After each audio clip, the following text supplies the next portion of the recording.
मामांगम में भाग लेने के लिए अगर एक भी योद्धा वल्लवराज से जा रहा है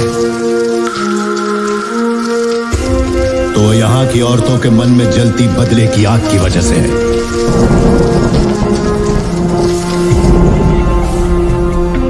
ऐसी ही वीरांगनाओं की कोख से मैंने और तुमने जन्म लिया है।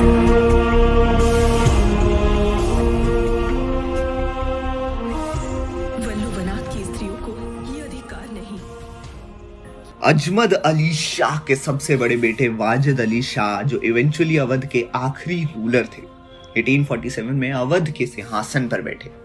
वजीद अली शाह गायकों, संगीतकारों, डांसर्स और कलाकारों के बहुत बड़े पेट्रन थे। उन्हें आर्किटेक्चर्स में भी काफी रुचि थी। सिंहासन पर आते ही उसने कसीर बाग महल पैलेस का निर्माण शुरू कर दिया। यह बड़ा पैलेस 1848 और 1850 के बीच फर्नीचर और सजावट सहित 80 लाख रुपए की कॉस्ट से बनाया गया था। कसीर बाग के कोर्ट यार्ड को उसके लॉन सहित जिलो खाना कहा जाता था। केंद्र में ईस्ट और वेस्ट छोर पर 2 मरमेड गेट से घिरा हुआ एक बारदारी था। वजीद अली शाह उस समय अवध के सिंहासन पर बैठे जब ईस्ट इंडिया कंपनी पूरे अवध के सिंहासन पर कब्जा करने के लिए श्योर थी, जैसे भारत का बगीचा, अन्न भंडार और रानी प्रोविंस। भारतीय सब कॉन्टिनेंट में अवध के शाही प्रेडिसेसर और सक्सेसर ईस्ट इंडिया कंपनी के लिए प्रमुख खतरे यही थे। अलग अलग सर्कमस्टांसेस में शायद वो एक शासक के रूप में सफल हो सकता था, क्योंकि उसके पास ऐसे कई गुण थे जो एक अच्छे एडमिनिस्ट्रेटर को बनाते हैं।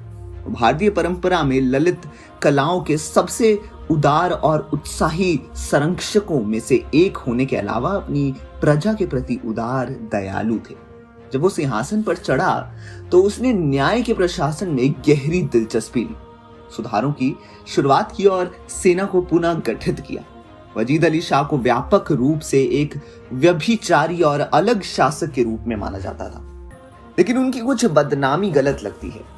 निंदा का मुख्य कारण लखनऊ के British resident general William Sleeman से आता है, जिन्होंने मैल एडमिनिस्ट्रेशन और लॉलेसनेस को उजागर करते हुए एक रिपोर्ट प्रस्तुत की, जिसे उन्होंने वहां प्रचलित बताया।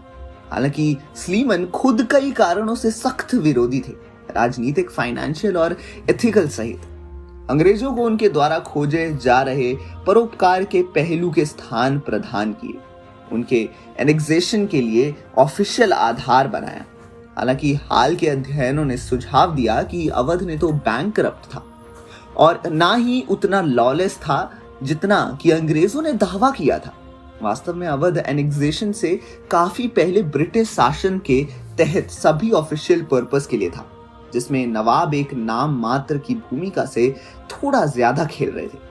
बंगाल प्रेसिडेंट सेना की भर्ती बड़े स्केल पर अवध से की गई थी, जबकि 1855 में गवर्नर जनरल लॉर्ड डलहौजी के निर्देशन में अवध से कोई भी टैक्स रेवेन्यू जो राज्य सरकार की लागत के लिए जरूरी नहीं था, ईस्ट इंडिया कंपनी द्वारा अप्रोप्रिएट किया गया था।